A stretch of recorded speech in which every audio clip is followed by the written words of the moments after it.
sich. Upsala, den ersten Salto haben wir. Herzlich willkommen bei der RC-Werkstatt. Ja, heute geht es wieder mal um den Hubau Motena 6x6. Ich zeige euch heute das Chassis einmal, wie das aufgebaut ist, warum ich es so aufgebaut habe und was ich da immer noch machen muss. Ja, was noch nicht so wirklich funktioniert. Ich würde sagen, ja, wir machen direkt die Karo runter und fangen mit dem Wesentlichen an.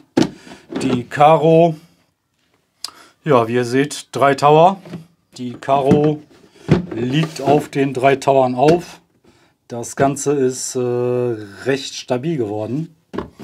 Also, ich habe ein Gewicht von ca. 80 Kilo. Wie ihr seht, es hält mich aus. Und ja, dann sollte es ein Überschlag und so gar kein Problem sein. Aber die Karo-Halter, die sind ein kleines Problemchen. Immer noch.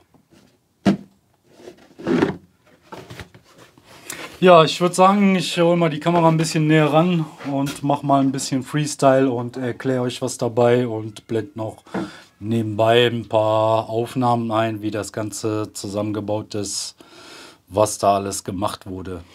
So, die Basis besteht aus den 4 Platten, also rechts und links die 4 Platten. Also ich habe den Aufbau versucht, so einfach wie möglich zu halten. Deswegen hier die 4 Platten, rechts und links, jeweils vorne 2, hinten 2, die dann mit den vorderen Platten ineinander gehen. Ja, das sieht man hier recht schön. Das ist halt ein Profil, was die Kraft aufnimmt. Wenn wir jetzt hier die Schrauben, die 3, die halten eigentlich nur das Ganze an Ort und Stelle. Die ganze Kraft geht halt über das Profil.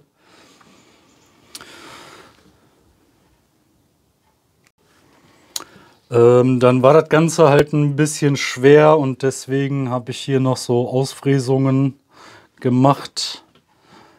Jeweils überall, das ist halt 6 mm dickes Alu, 70-75er.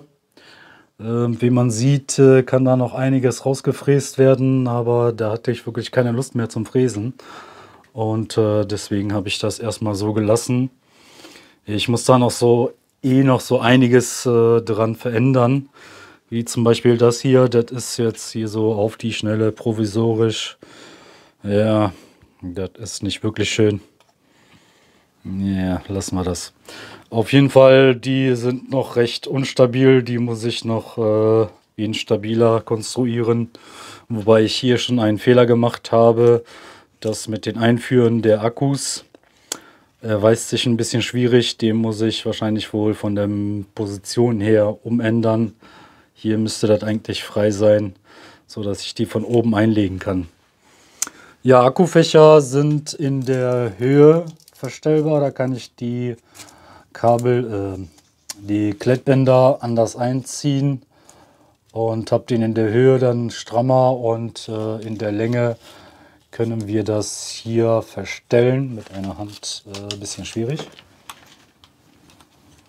In der Länge können wir die auch hier justieren. Das heißt, ich kann verschiedene große Akkus da fahren. Die Position habe ich vorne gewählt, da es mir lieber ist, wenn der vorne ein bisschen runter sackt und ich den mit Gas dann hochhalten muss, also beim Springen. Gesprungen bin ich den nur so ein bisschen. Ja, das war aber noch nichts. Also da geht noch einiges. Ja, Federn, wie ihr seht, sind die orangen, die stärkeren Federn von Hubau drin. Das Ganze ist halt noch ein bisschen zu stramm, finde ich. Aber lieber zu stramm als zu weich. So, eine Empfängerbox ist hier vorne platziert. Lenkung, die Platte habe ich auch nochmal bearbeitet, da ich den nochmal hier an der Seite mit angeschraubt habe. Das gibt mir hier ein bisschen mehr Steifigkeit vorne rum.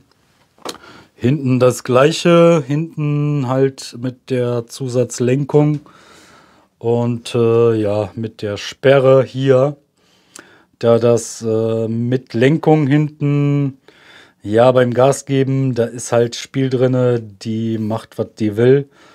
Ich habe den Servo-Saver komplett zugedreht und trotzdem bewegen sich die Räder bei schnellen Fahrten. Das ist halt hier so eine Blockade, die ich am Anfang über dem Servo geregelt habe. Ja, die kann man rein und raus fahren. Allerdings lag das Kabel hier zu nah an den Reglerkabel mit dran. Ich weiß nicht, ob es dadurch gekommen ist. Er war auf jeden Fall am Spinnen. Der hat den hoch und runter gefahren, wie er wollte. Deswegen bin ich eine Zeit lang ohne gefahren. Das funktioniert. Aber die ganze Lenkung werde ich nochmal überarbeiten. Also damit bin ich noch nicht so wirklich zufrieden. So, ich blende mal an der Stelle die Mittelwelle ein, wie ich das konstruiert habe mit den zwei Mitteldiffs, die miteinander verbunden sind und trotzdem hier noch eine starre Verbindung haben. Ja, das Ganze ist deswegen so konzipiert, weil ich die Achsen immer noch unabhängig voneinander haben wollte. Ich wollte da keine 100% starre Verbindung haben. Und deswegen kann das über das Mitteldiff da nochmal die Kraft separat von vorn nach hinten verteilen. Das ist bei Sprüngen vorteilhaft, da eine starre Verbindung dann halt brutal auf die anderen Diffs geht, wenn man nicht genau mit allen Rädern gleichzeitig ankommt. Motor und Regler. Ja, die Max 6 Combo mit den 1650 kV Motor. Ja, der Regler ist am Limit. Ich habe jetzt nochmal den Lüfter getauscht, da hier ein Blatt gefehlt hat, aber das sollte nicht der Grund sein, warum der in die Temperaturabschaltung gegangen ist. Das ist für mich ein Zeichen, dass der Regler überfordert ist. Da werde ich wahrscheinlich wohl auf den Max 5 zugreifen. Vom Platz her ist hier noch recht groß gehalten. Ich habe mir das schon gedacht, dass der Zug klein sein könnte. Und habe hier die Reglerplatte großzügig gemacht. Die geht von da vorne bis dahin. Also für den Max 5 ist da noch Platz drauf. Motor könnte ich auch noch ein bisschen was Größeres fahren.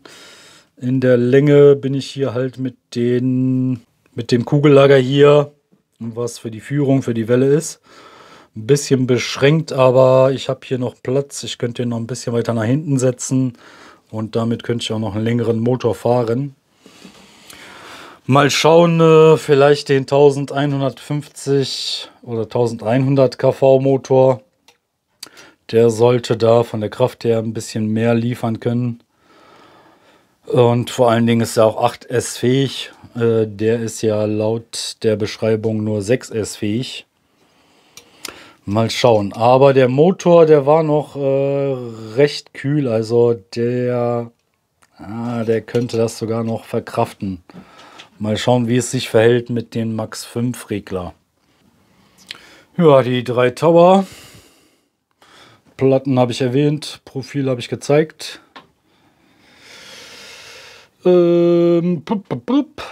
Ich denke im Großen und Ganzen, ja, vom Fahren her ist es ja ein bisschen ungewohnt.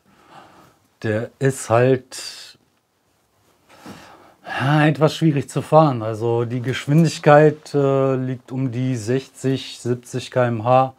So genau konnte ich das noch nicht testen. Ich habe 60 km/h erzielt. Wobei ich nicht wirklich Auslauf hatte. Auf der Wiese kann man direkt 10 km/h abziehen, da der da nicht die wirkliche Kraft entfalten kann und nicht die Geschwindigkeit aufbauen kann durch das Bremsen von der Wiese. Aber im Großen und Ganzen bin ich recht zufrieden mit dem Endergebnis. Wie gesagt, muss noch halt ein bisschen was dran gemacht werden. Die hintere Lenkung werde ich komplett überarbeiten. Das gefällt mir noch nicht so wirklich. Das funktioniert nicht so wirklich. Ja, mit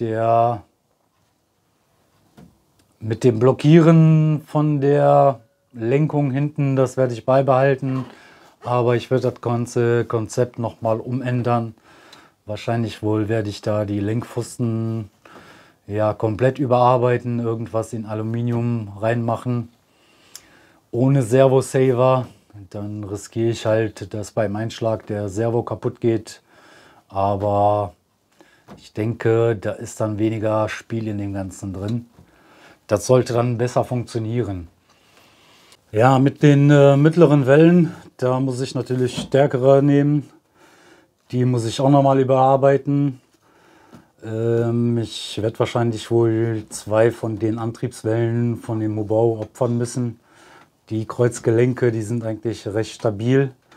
Ich habe den jetzt nochmal überarbeitet, habe anstatt 2,5 mm Stift, was da drin ist in der CVD, die in 3 mm gemacht. Mal schauen, ob es das aushält. Ansonsten, ja, man sieht es hier, wenn die mittlere Welle ausfällt, dann geht die Kraft mehr nach hinten. Und ja, dann kann man halt solche Aktionen machen. Die wollte ich eigentlich damit nicht machen. Ja, das war's dann. Ich denke, ja, es ist alles gesagt. Vorerst wird das Projekt auf Seite gelegt. Und ja, ab und an was dran gemacht. Mal schauen. Ich werde mich jetzt erstmal mit anderen Sachen beschäftigen und darauf halt später nochmal zurückgreifen. Im Großen und Ganzen ist es das erstmal für dieses Video. Ich hoffe, es hat euch Spaß gemacht. Es war informativ und ich hoffe, wir sehen uns dann mit dem nächsten Video wieder. Bis demnächst in der RC-Werkstatt.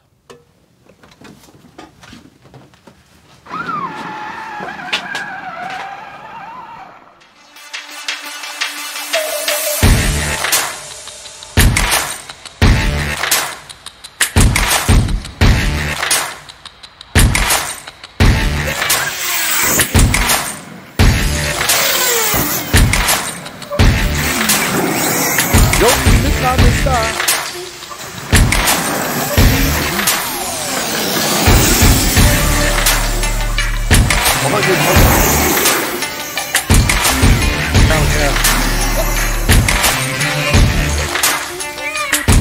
Auto ist echt